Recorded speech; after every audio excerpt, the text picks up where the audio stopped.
भगवान के चरणों में कोटि कोटि दंडवत प्रणाम। सार्थक मिशन का अर्चनीय वंदनीय संत समाज के चरणों में भी कोटि कोटि नमन। श्री गुरुदेव भगवान की परम प्यारी संगत अब यहाँ बड़े ही प्यार से, बड़े ही स्नेह से, बड़ी ही तन्मयता से श्री सतगुरुदेव भगवान जी के गुणानुवाद गा रहे थे और महापुरुषों से अभी आपने नवी दरबार के हमारे ट्रस्टीगण स्वामी ध्यान प्रेमानंद जी जो बड़े ही कर्मठ गुरु महाराज जी के सेवादार, क्योंकि गुरु महाराज जी के दरबार में ये सब पद्मियों का उच्चारण करते हैं जो हमें अच्छा नहीं लगता।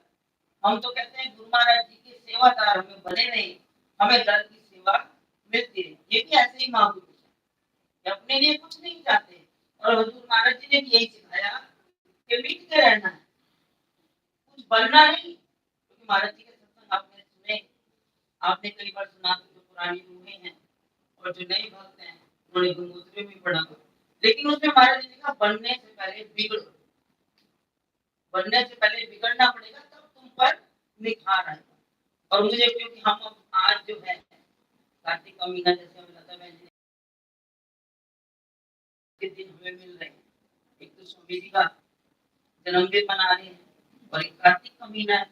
जितने भी मालिक की महिमा के गुणानुवाद गाएंगे इस जीवन से उसका पुण्य हमें प्राप्त होगा। जब एक मजदूर मजदूरी करता है तो उसे मजदूरी मिल जाती है सेवा करने पर, कार्य करने पर। और अगर आप प्रभु के दर पर बैठकर उसके गुणानुवाद को आनंद पूरा करके आपको उसका फल मिलेगा। ये महापुरुषों का एक समझाने का तरीका होता है। उन्होंने उदाहरण देकर हमें समझाया और सब कुछ बताया, तो हमें ये पुण्य भी मिलता है। और हजूर महाराज जी के वाक्य याद आते हैं कि जो संत जन है जन्म मरण दोनों में नाही, जन पर उपकारी आए, जिया दान दे भक्ति लाए, हर्षो लैन मिलाए। ये तो एक बहाना है जन्मदिन मनाना। और हजूर महाराज जी ने फरमाया था कि हम इसी बहाने अपना दूसरा जन्म मनाते। कमियां तो हम में है, क्योंकि परमात्मा की सच्ची भक्ति हम नहीं कर सकते। कई स्वार्थ हमें परमार्थ करके जीना बड़ा ही मुश्किल है। हम कहते तो हैं जहां तुम चलोगे वहीं मैं चलूंगा, जैसे रखोगे वैसे रहूंगा। स्वामी जी कई बार हमें सुनाया करते थे गुलाम की। वो कहता था मुझे जो खिलाओगे वो मैं, तुम कौन हो, तुम्हारा नाम क्या है।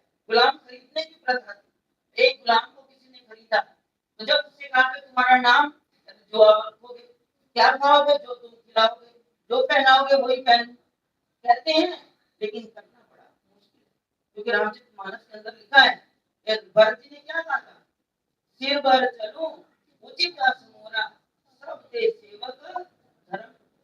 गुलाम का जीवन जीना बड़ा ही मुश्किल है, लेकिन जो गुलाम बन जाता है वो सब कुछ पा लेता है, उसे किसी चीज की कमी नहीं रहती। तो उन्होंने कहानी सुनाई, स्वामी जी कई बार सुनाते थे। एक गुलाम जिसको खरीद लिया उसने भी ऐसे कहा जो पहनाओगे पहनोगे, जो खाओगे खिलाओ खाऊंगा, जैसा रखोगे वैसा ही रहूंगा। तो एक दिन क्या हुआ, तो राजा के मन में आया कि गुलाम को बुलाया कि मेरा दिल करता है मैं तुम्हें अपने हाथों से कुछ खिलाऊं। उसने कहा इससे ज्यादा खुशनसीबी मेरी क्या होगी।